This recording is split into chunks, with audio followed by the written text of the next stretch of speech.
Hello writers, have I got a fun time for you today. Today we're going to be talking about characters, but first I'm going to explain a little bit of what we're doing, just to recap.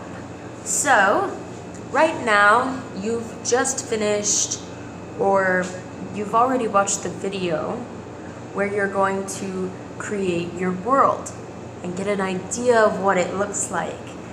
And so that's what you're thinking of, hopefully, as you're watching this video. So normally, the first thing you would do when writing a story is think of the plot, which is basically, if you remember from last week, the main problem and the main character and how they collide, connect, what the character does for the main problem. So think main problem, main person. And, but I want to go over some other things like the world and the characters and the morals first, just because it's important to understand what those are going to look like. And it's not a professional story, so you don't need to know the plot first. And it's also more fun. I love figuring out characters first, because once I see my fake person as an alive person, once I see them in the same way I'd see someone else, like, once they're fully created, that's when I start to see what I could do with them, what they might do. And so, I'm gonna set some rules for making characters. One, the character cannot be yourself. So, just like the world you created, it can be anything you want, but your character, it can't be yourself, and it can't be someone you know. What it can be is a mix of all that. So, this is where it gets to be really, really fun, and you get to listen to what people say, and you get to look at people around you, and you get to write some things down. So, I'll give you some examples. Maybe you see your grandma one day and she's knitting, and her knitting is so beautiful, and she's making these massive scarves. And so you think, I would like to write a story about someone who can knit massive scarves. That's fun. That's a skill. So you could put that in the skills box for your character. And then another example could be your mom. Maybe your mom is really nice to people, and she's super kind, and she likes to do things for people and help them out. So you think, I want my main character's mom to be a bit like my mom in the way that she's kind. Or you can maybe want your main character to be like your mom. And so you can mash maybe your friend's hair color and your brother's video game skills and your sister's height all into one person if you want. And you can even mash strangers that you see on the road. Maybe you like their style. Maybe they're wearing a big coat and like these thick sneakers, and you want to make that into your character. You can do whatever you want. It just needs to be not just one person. You can't just model it after yourself, right? And yeah, so this is why it's so much fun. It's sort of like the true story of Frankenstein. Should I get into that? I should get into that. So you may have heard of Frankenstein. He's a scary monster. That's what people will tell you. But the real story of Frankenstein, it was one of the first horror stories ever written. But that's not the important part. The important part is that there was a doctor called Frankenstein. He was Dr. something Frankenstein. And he wasn't the monster. And Dr. Frankenstein was super smart, and he tried to create life. Which, the morals, remember morals, is that you should never try to do something that only God can do. So Dr. Frankenstein was trying to be like God. And that's why in the end, he dies and his monster dies and everything is sad because all his work has gone to waste. And yeah, and his monster actually looks like a normal man. He's just very tall, has some weird features that people don't recognize. He's actually very poetic and smart. The real Frankenstein's monster.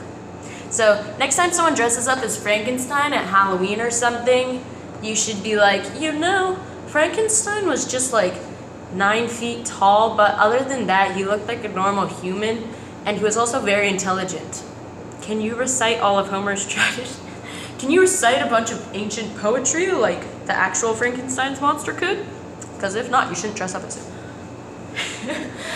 But anyways, back to your characters. Yeah, just like how Frankenstein's monster was a a big mix of body parts, so should your characters be a mix, not of body parts, but of strength, something you're good at. Maybe kindness is a strength. Being able to talk in front of a group of people is a strength. Being very smart is a strength. But also weaknesses. Your character does need weaknesses. And they can't be perfect, because no one's perfect. So maybe they're good at talking in front of a big group of people. That's a strength. But a weakness would be that then they talk too much. So, or maybe they're good at knitting, but they spend all their time knitting and don't get out and talk to other people enough. So if you can't think of what a weakness would be, because it's so much easier to think of strengths for your character, then look at the strengths and see how they could maybe be used for bad or not be used for good purposes. And then for your main character, you can look at like fun facts for them, like do they like spaghetti? Do they have a good fake Scottish accent? And you can do some fun facts like that, what they like, what they don't like, if they can swim, if they can't swim. And then the very last thing you do for your character is looks. Because a lot of beginner mistakes are that you go to looks and you say, my character had green hair, antlers, and was 9 feet tall. And then you forget that they're also a person and need strengths and weaknesses and quirks. So my challenge for you is to not write a lot about looks, but write a lot about what your character is like in the inside. Because that's the most important part, and that's what's gonna make your story, no matter how good an author you are, a writer, that's what's gonna make your story interesting, is having a very real type of character. So, moving on from your main character, I want to talk about side characters and when you should include them and when you shouldn't include them. And so a side character could be the sidekick or the best friend. Sometimes a side character is the mom or the dad. Side characters, you don't need to know everything about them. You don't need to know their eye color or what height they are. Sometimes their hair color is important, or their race, like if they're African American or if they're Indo-Canadian, if they're Punjabi, or from Russia, or Switzerland, or Germany.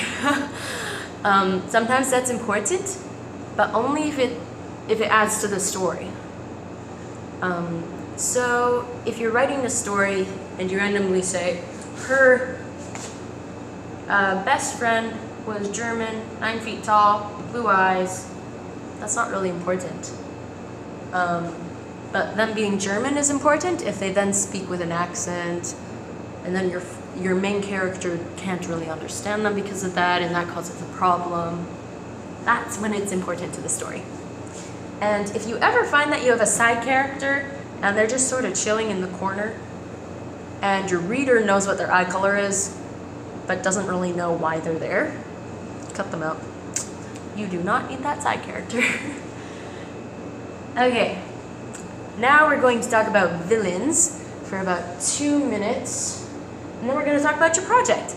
And so villains aren't always super evil. Sometimes they're just a friend who is a bully. I mean, sorry, not a friend. Sometimes it's just a bully at school. Sometimes it's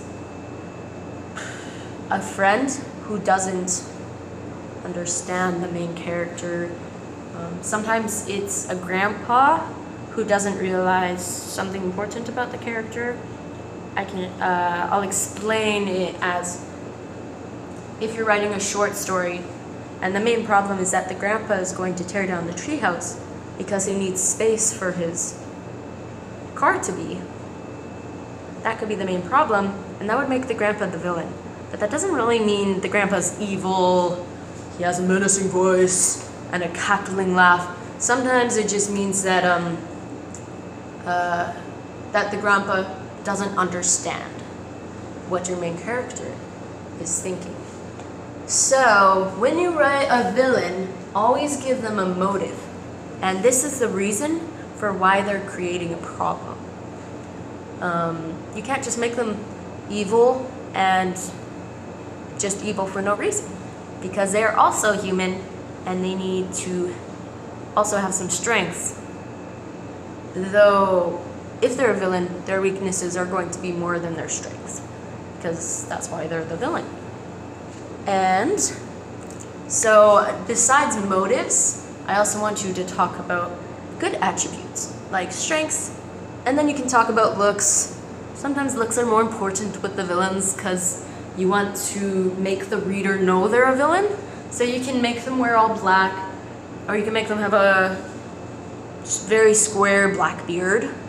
Or if it's a girl, you can make her have spiky hair or perfect braids. It really depends. But looks are more important with villains. So, where are we at? Recommendation for today, book recommendation, is to read A Series of Unfortunate Events. This is a delightfully silly book series. It's super random, but it will definitely cause your imagination to grow even more because the weirdest things happen in it. That's A Series of Unfortunate Events by Lemony Snicket. And then for your project today, I want you to create 2 characters. And you can create more later, but for now just 2. One being the villain, one being your main character. And I'll put underneath the video what things you should know about them. And you can do more if you want. It's all up to you. And once you know these things about them, I want you to write 5 sentences that your character would say to describe themselves. So think about what you would say if someone walked up to you and said, "Tell me about yourself," and you had 30 seconds to say it. So usually you'll only tell them the good things about yourself, so you can do that for your characters. And then I want you to do 5 sentences or so of how their sibling would describe them. And siblings are usually more honest when they're describing them. So you can be a little more honest, and the sibling can be like, "Oh, this villain, like, he has great hair, but he also doesn't take care of my dolls, and if he's cleaning up, he'll throw my dolls on the floor, and that sucks." So, and I'll also put that underneath so that you have something to go off of. And so yeah, that's characters for today. Next week we're gonna connect the characters in the world into the plot in a big diagram, and it's gonna be so much fun. And yeah, have a great day and time writing, guys. See ya later.